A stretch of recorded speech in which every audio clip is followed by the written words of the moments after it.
Bonjour, chers téléspectateurs, bonjour à toutes, bonjour à tous.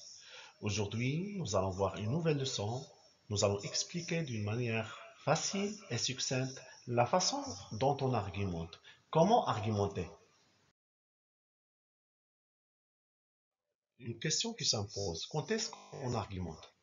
Justement, on argumente lorsqu'on est devant un sujet ou bien une idée controverse et source de polémique.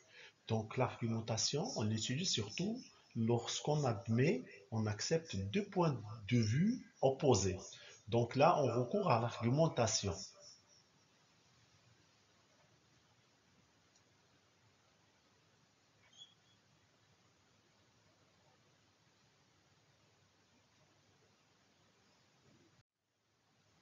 Et maintenant, nous allons procéder à une lettre d'argumentation. Donc nous allons voir un exemple. Comment écrire une lettre argumentative? Alors, on va prendre l'exemple suivant. Vous avez lu dans un article du journal que l'écologie est un luxe réservé seulement aux riches. Écrivez une lettre à monsieur le rédacteur en chef pour lui expliquer votre propos en s'appuyant sur trois arguments. Alors, je voudrais ajouter un point sur cette perspective. Avant d'argumenter, il faut chercher, il faut creuser, il faut apporter des idées nouvelles. Au moins trois idées ou bien trois arguments susceptibles de renforcer votre propos. Alors, dans un premier temps, on va débattre et négocier ce sujet. Cette personne-là, ou bien ce journaliste qui a écrit cet article, il avance que l'écologie est un luxe réservé seulement aux riches. Bien sûr, il y a des gens qui vont partager ce point de vue et il y a d'autres qui vont se mettre en porte-à-faux, qui vont contester ce point de vue. Donc moi, j'ai pris la partie opposante, comme vous allez voir dans la page suivante. Alors passons maintenant à la rédaction.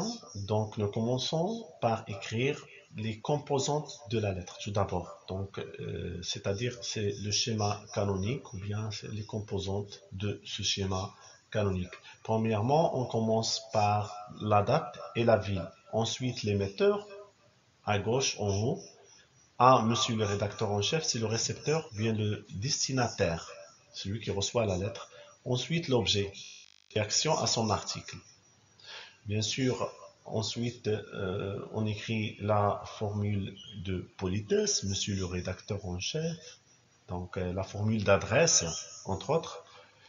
J'ai lu avec un grand intérêt votre article numéro dans lequel vous déclarez que, donc, vous annoncez l'idée générale. Donc, soit vous la reformulez avec une petite nuance, donc sans, bien sûr, la dénaturer.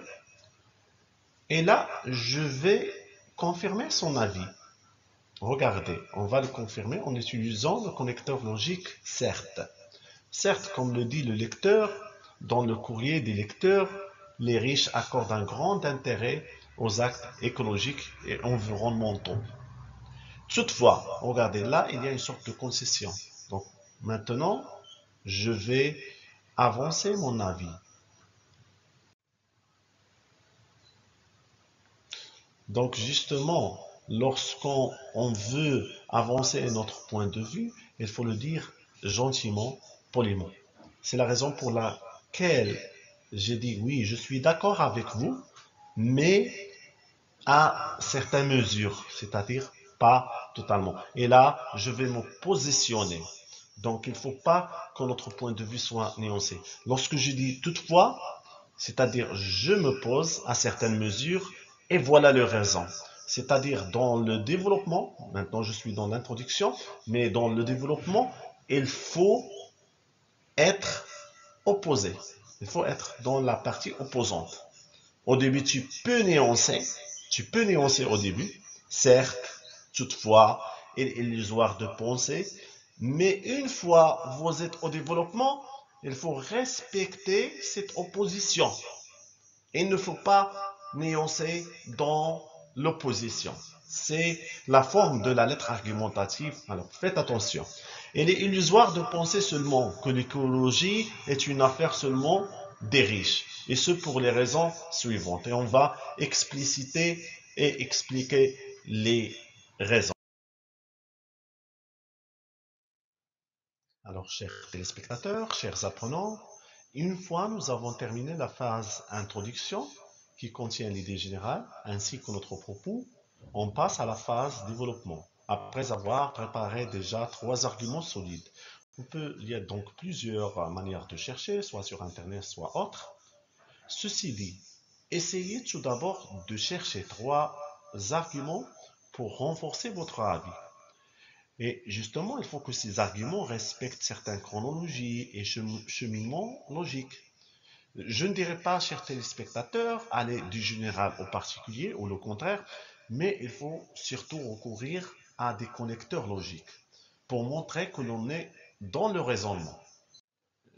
Personnellement, je préfère les 3 ou bien les 4 connecteurs logiques, tout d'abord, ensuite, enfin, et en définitive pour résumer le tout.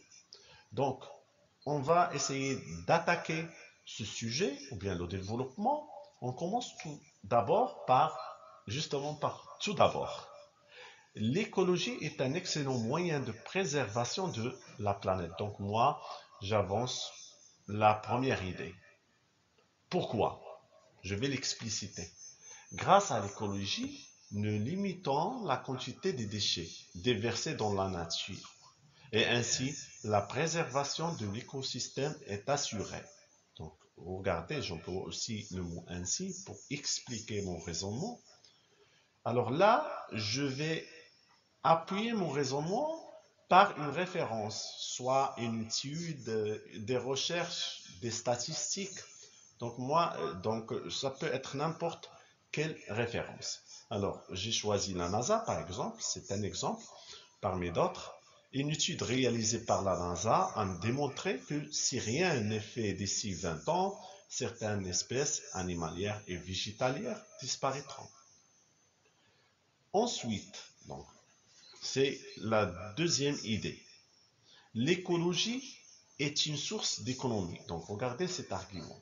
C'est-à-dire, à travers l'écologie, on peut gagner, bien sûr, on peut renforcer l'économie. Comment ça? En effet, les êtres humains dépensent d'importantes sommes pour se soigner des maladies causées par le non-respect de l'écologie, en l'occurrence l'aspiration du gaz à effet de serre, la pollution des eaux. C'est pourquoi les statistiques ont démontré en suffisance qu'en respectant les règles écologiques, les dépenses de santé seraient réduites de 35%. Enfin, c'est la troisième idée, ou bien le troisième argument, l'écologie est un devoir de tous. L'application des règles écologiques permet de responsabiliser les gens dans la mesure où chacun prend conscience de sa vie, de celle des autres, des générations futures. C'est la raison pour laquelle il a été introduit par les programmes scolaires de la maternelle au Maroc, pour sensibiliser les enfants sur les dangers auxquels ils font face. Donc c'est la troisième, bien sûr, idée. On passe à la dernière partie, c'est la conclusion. Donc, dans la conclusion, on essaie de conclure, c'est le jet de fruits de tout ce que nous avons fait. Donc, c'est un petit résumé. En définitive, les actes écologiques devront intéresser aussi bien les pauvres que les riches donc on va dire pourquoi, pour bénéficier justement d'une bonne qualité de vie et d'un environnement sain. Donc c'est facile, c'est succinct et c'est méthodique. Merci pour votre attention et bonne continuation et bon courage.